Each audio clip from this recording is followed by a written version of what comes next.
My name is Dennis McDavid, and I'm the superintendent of the Berkley School District. It's my honor to welcome all of you here tonight. We have a number of dignitaries with us this evening, and I want to extend a warm welcome to all of you and thank you for coming. Our special guests include, of course, our parents, our elected officials from Berkley, Oak Park, and Huntington Woods. Our state senator and state representative are with us, some of our judges, some of our rabbis and other members of the clergy, and a number of our current and former district administrators are also here, along with several of our teachers and other staff from the district. We're also blessed to have with us some Holocaust survivors as well. And of course, we have members of the Berkley School District Board of Education and the Board of the Holocaust Memorial Center. We're also excited and honored to have the composer Volker Blumenthaler, and the librettist Alexander Gruber with us from Germany. They're down here.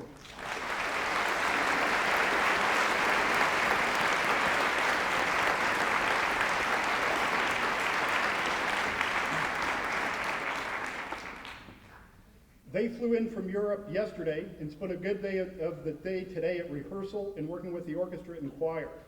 Tonight, they'll hear, along with you, their work performed as it was written before a live audience for the first time.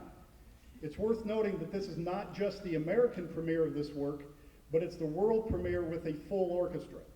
We also want to thank Mr. Gruber and Mr. Blumenthaler for allowing us to live stream, record, and reproduce this performance for the good of the district. The Berkley School District has a long-standing partnership and friendship with the Holocaust Memorial Center. Tonight's event wouldn't be possible without the friendship, trust, and love we have for one another. Dr. Guy Stern, who is the director of the Harry and Wanda Zeckelman International Institute of the Righteous, is the chief shepherd of our partnership. I've known Guy for nearly a decade now. I admire him a great deal. He is eternally optimistic, witty, charming, and has a first-rate intellect. I feel incredibly fortunate as a person that I've gotten to know him, and that he's been such a strong advocate and help for our district. Guy, welcome.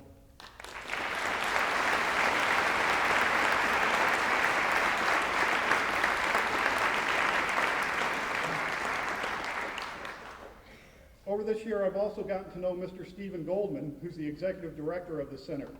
He is committed to continuing our partnership with his great ideas and energy. I know that that partnership will continue well into the future. Mr. Goldman is here as well.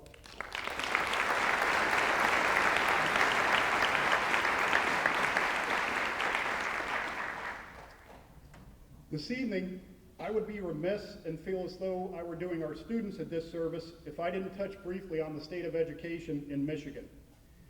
For years now, there's been a constant drumbeat from many of our political leaders that public education is sick and broken. They then propose the same remedy for every school, whether there's an illness or not. Their remedy includes testing more and more, while continually narrowing the curriculum and continuing to cut funding. As an example, next year, if the governor's proposed budget is adopted, our school district will get a paltry $34 more per student than we got more than a decade ago. There is talk now in the legislature of fixing the roads, and this is welcome news to all of us, I'm sure, especially to our cars. But incredibly, to fix the roads, the proposal, the current plan, is to take $800 million more from schools with no plan to replace that money. In some school districts, the reaction to all of this has been to cut back or scale back music and the fine arts programs, increase class sizes, and limit offerings. Some of the very things that keep students engaged and interested are being discarded to save a few bucks. This is not a remedy. In fact, this is a false remedy which can only hurt our children. Here in Berkley, public education works. Let me share with you a couple of indicators. This year at this high school, 48% of our seniors, 46% of our juniors, and an incredible 39% of our sophomores are taking at least one advanced placement class. That's college level material that sophomores, 40% of our sophomores, are taking at least one class. Berkley High School was again named one of the best high schools in the nation by both Newsweek and the Washington Post. And I could go on and on and on. But the point is, as a district, we are doing very well. We know we're not perfect, and we're humbled by the work we have before us, But continuing to cut funding to public education is not the road to improvement. And no one knows that better than our children, our young men and women on this stage particularly. I want to read the words of one of them, Aaron Cohen, to you. Aaron is a senior this year and will be performing tonight. He has an editorial in the student newspaper this month. So as a senior, he's leaving public education to go on to college, and yet he's concerned about the state of public education in Michigan. In the editorial, Aaron points out how important the arts are. He writes that art, quote, art is dedication, art is discipline, art is family, and art is passion. He explains each of these and then closes with this paragraph. Now I'm quoting from his editorial. Within the walls of Berkley High School are students capable of remarkable things. In providing art programs, we foster an environment where creativity can flourish and the creative thinker can prosper. Our generation will be defined by those who are given the opportunity to realize their own potential. The future of our society sits in the art and music rooms that will nurture and develop the minds of students who hope one day to make a difference in the world, unquote. I want to add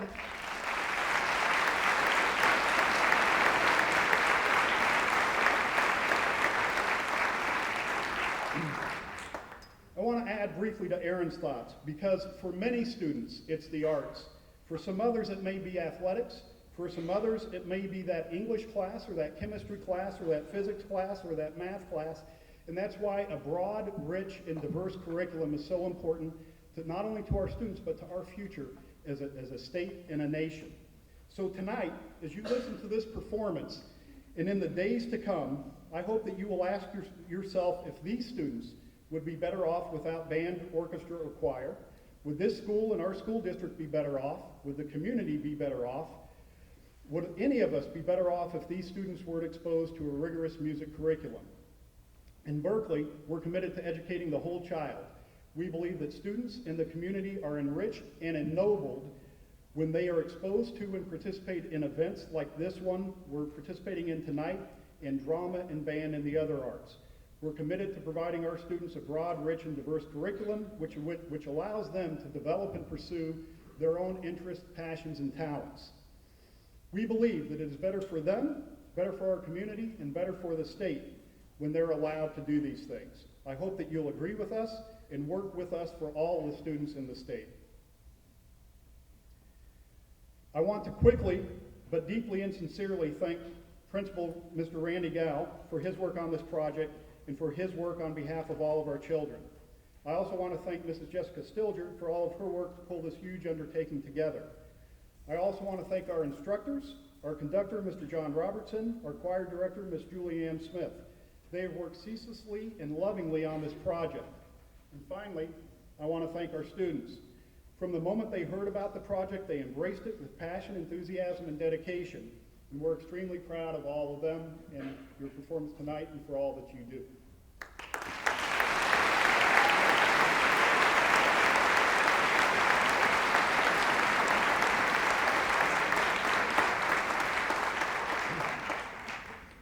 Please remember that after the performance, there's an afterglow in the Collaborative Center, which is just across the courtyard from where you came in. Please take a moment, if you haven't already, to silence your cell phones and any other devices you may have with you. And again, I want to thank all of you for being here and for your continued support. Now please join me in welcoming Mr. Stephen Goldman, Executive Director of the Holocaust Memorial Center.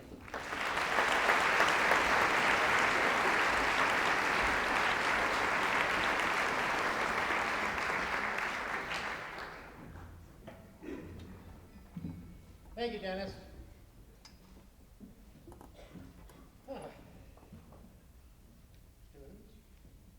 Volker, Alexander, survivors, parents of our talented youngsters, and honored guests.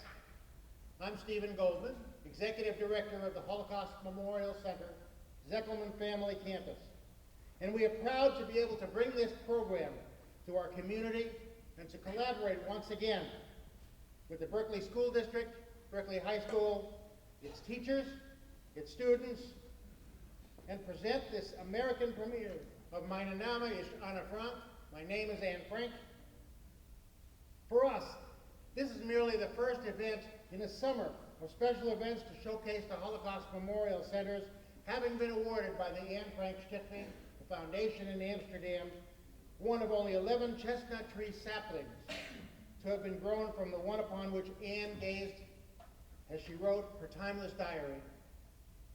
This cantata and all our programs this spring and summer pay tribute to Anne Frank, who is perhaps the best known Holocaust victim.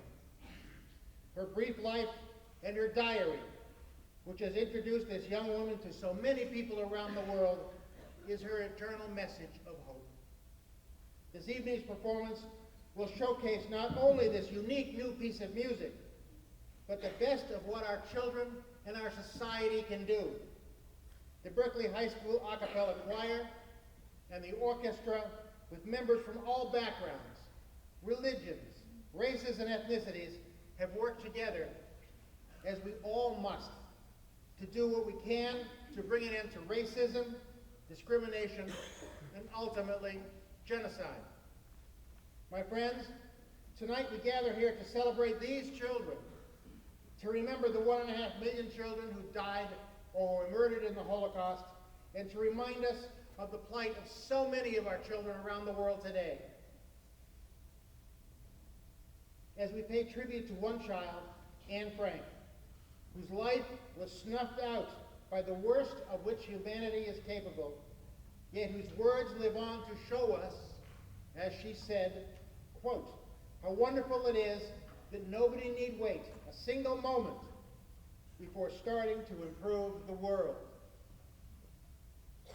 Let us all take that message to heart and carry it forth into our hurting planet. I hope to see you at future events at the Holocaust Museum, and I want to thank you for being here, and I know, I am sure, I am absolutely positive that you will enjoy this wonderful concert this evening. Thank you.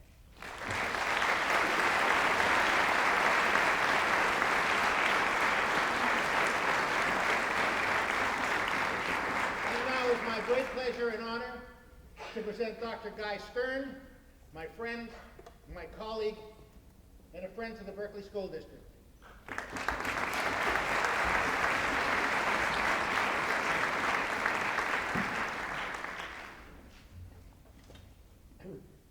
I can quote my previous speakers by saying, good evening all. You have heard some earnest words. I thought I should introduce a lighter note because I was asked, how did all this come about? Can you hear me all in the back? Yes or no? Okay, let's try it again. Is that better? Okay. Ladies and gentlemen, quite often great events come together by equally great common effort, but also helped along by chance. That surely applies to this evening's event. You all have heard about the disproportionate effect of fluttering butterflies, invariably quoted by the advocates of the so-called chaos theory. The argument is that a single flutter of that insect in Shanghai can cause an earthquake in Pumpkinville, Michigan. Well, this butterfly first reached us upon the cyberspace of email.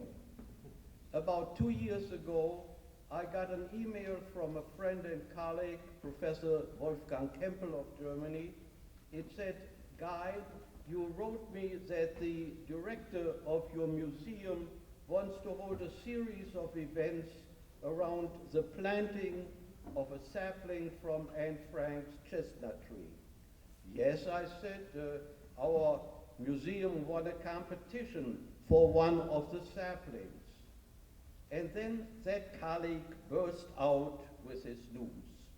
A famous librettist, he's here tonight, Alexander Gruber, a member of his circle, had just informed him that he was collaborating with the composer Volker Blumenthaler in the writing of a libretto dedicated to the memory of Anne Frank.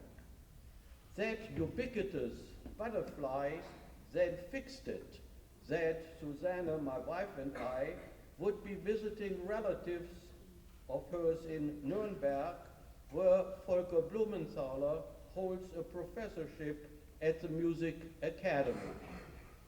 So we met with Volker and Alexander Gruber for lunch and got truly excited about their composition. Stephen Goldman and I got even more excited when, upon our return, we heard the piano score played for us at the home of a Detroit-based composer, Wayne State's James Hardway, and his wife, Kirsten, a concert harpist. Well, ladies and gentlemen, this is the first time in musical history that a score had its first outing via a piano, supplemented by a harp substituting for an entire choir and a full orchestra. And then that butterfly did overtime. It saw to it that Steve and I were invited as guest speakers near that town of Nuremberg, and that we could meet with Volker on his home ground. That butterfly also fixed it some years back that one of the greatest high school music departments in all of America was down the street from us, and that the district superintendent, Dennis McDavid, and the school's principal, Randolph Gable, already great friends of ours and of the museum, know a good thing when they see one. I think I should enlarge on this a bit. The first open event where Berkeley was so heavily involved was when one of our survivors, a man by the name of Martin Schlander, became a steady guest speaker here at Berkeley High School.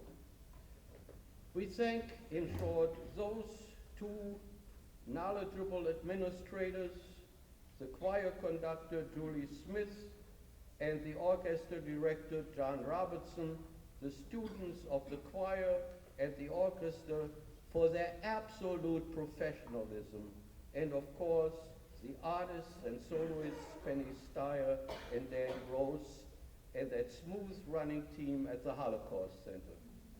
Of course, Dennis has already acknowledged the generosity of Volker and Alexander, and we join him in that. But one more thank you is due.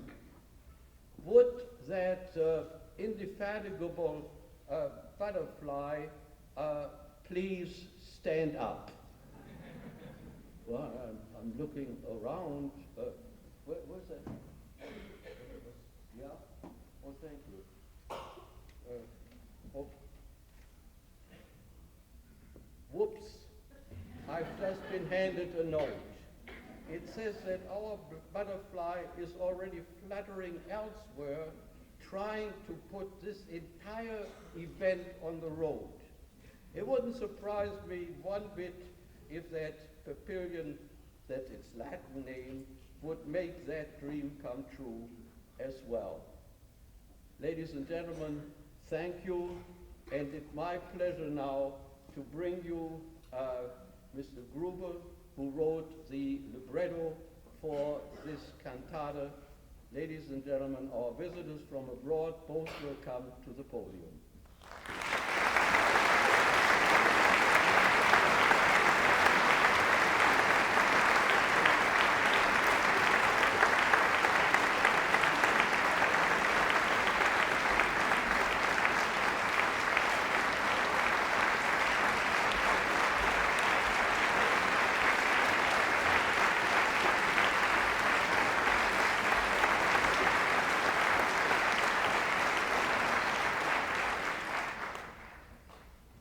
Dear students, ladies and gentlemen, I can not even try to describe to you how overwhelmed I am standing here, having lived through a rehearsal today, and as Guy just told you, they are absolutely professional. And I must tell you, it was not the butterfly that arranged all this. It was the determination and the restless work of Dr. Guy Stern, who made come this true. I've been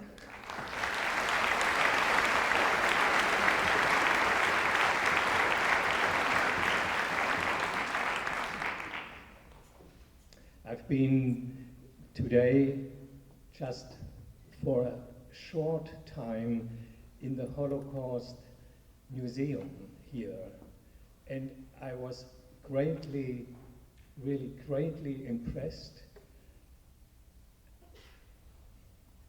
And on the other hand, I am glad that I think with the text for this cantata, which the text would not live without the music of Volker. That's true, of course.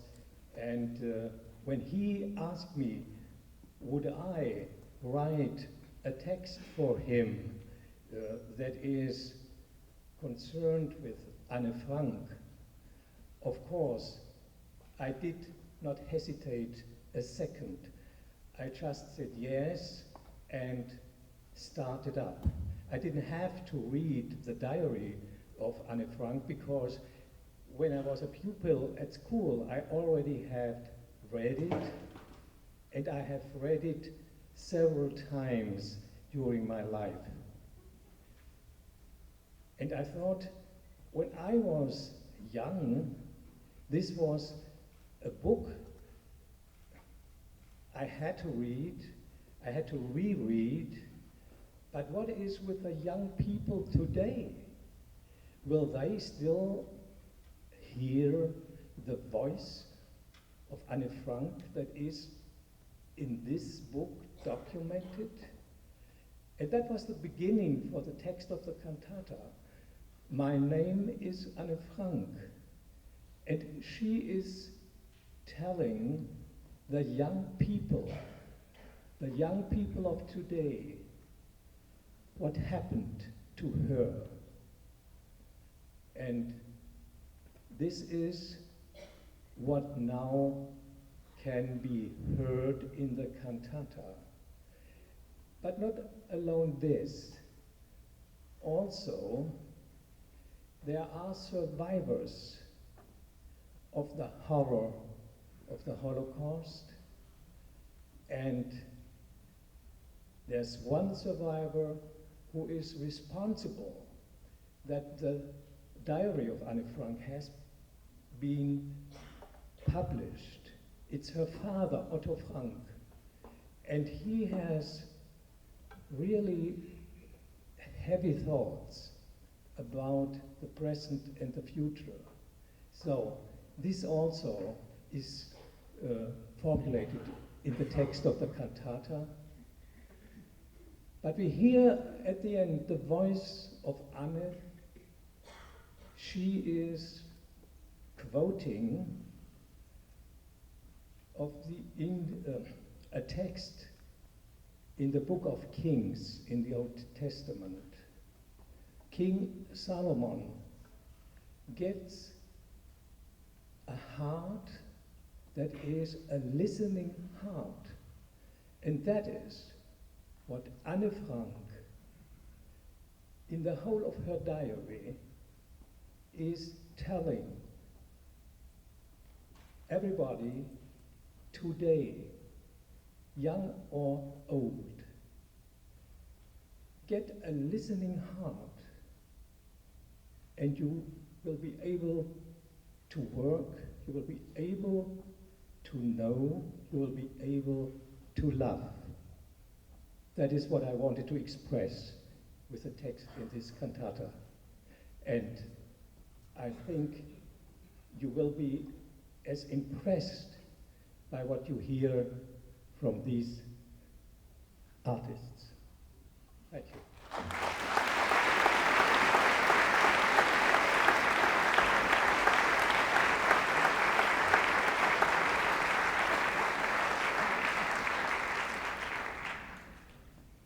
No, it's very difficult for me to say something more because Alexander has expressed very clear the main thoughts of the cantata.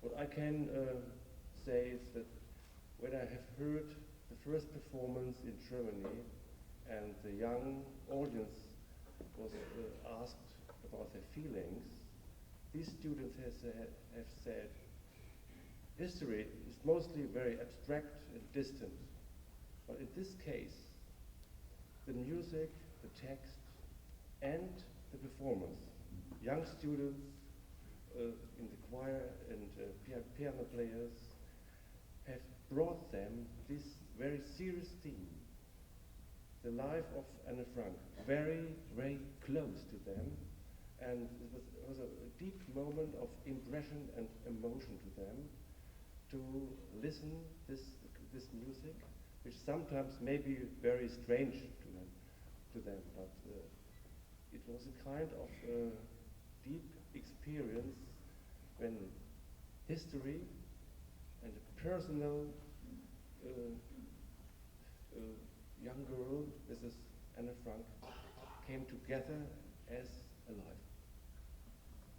And I thank all these young students I have heard in the morning during the rehearsal, and I have the meaning and impression that they are very close to this theme. And I think they are the real interprets for this music. Thank you very much.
war comes, the war.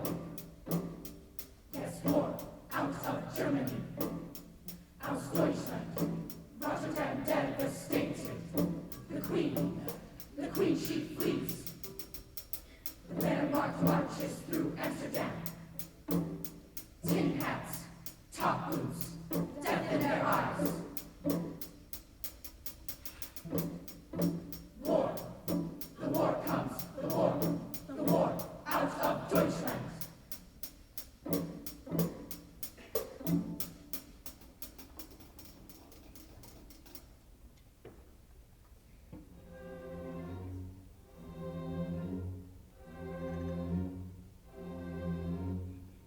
In this same month there leaves a transport of 1,250 children.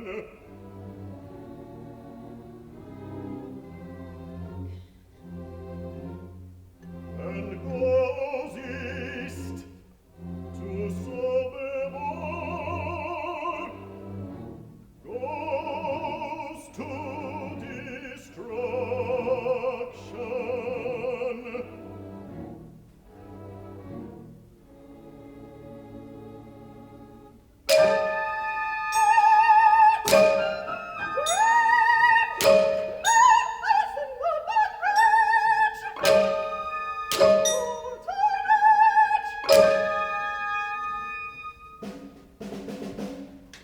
Ah, Jewish children. Yet they were children. Jewish. Their passports must show black J's.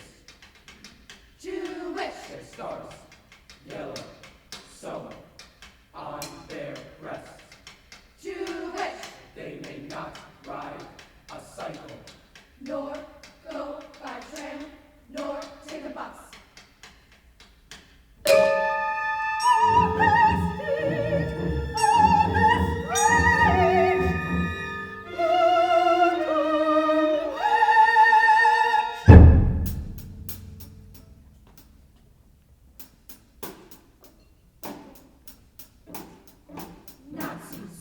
Nazis are different, quite different. They're superhuman, not human. Slaves, we are in their eyes, slaves, merely subhuman men. Yet most of also the Jewish, as if they all come out of some burning bush and thus had burning God in their own veins, this evil poisonous God in their blue and yellow blood. But their pouches stuffed with golden cats. Nonsense, that's such a nonsense.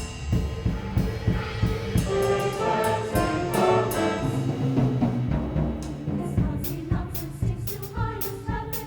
Of interest to take unbearable.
Don't look at me, pallid skin, pasted over very thin ribs.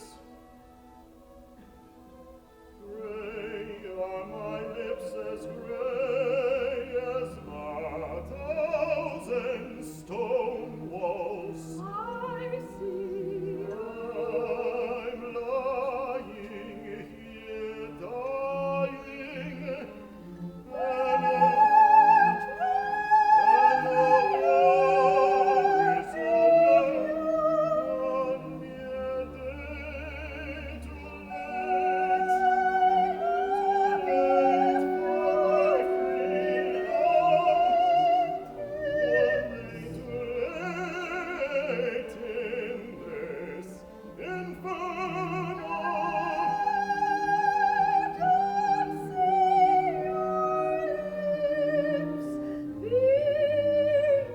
Don't look at me, Anna.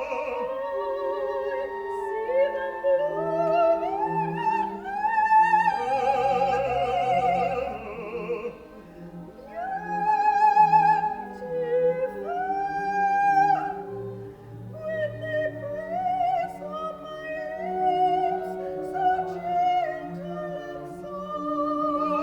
Lashes lie on your soft cheeks when I kiss you. I wish that you should open your eyes.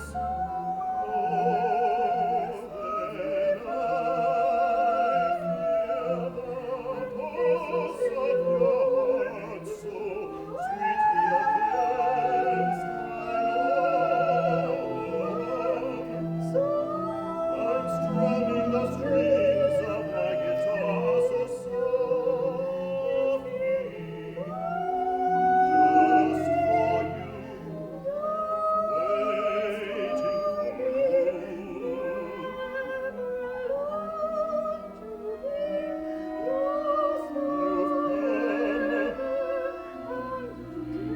Smiling, you live.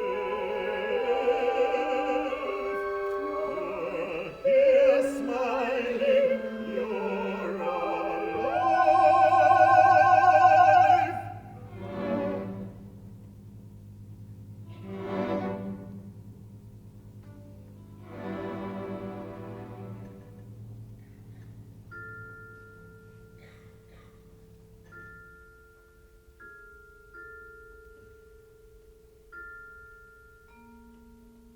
Please rise, for the rain has stopped now, and the chestnut palm swells. The turtle dove cooes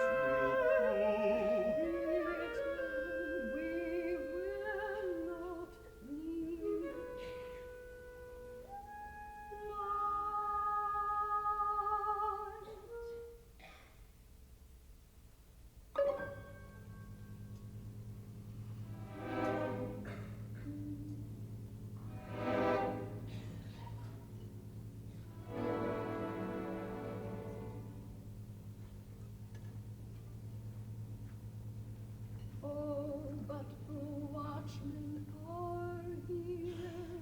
They're in the city here, looking out. They will find us. They'll find us not.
A curse be on greed, on hate, violence.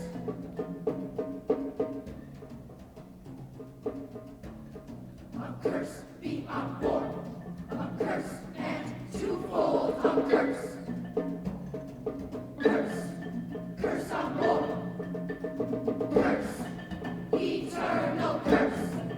Curse on war, curse on war.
In cold blood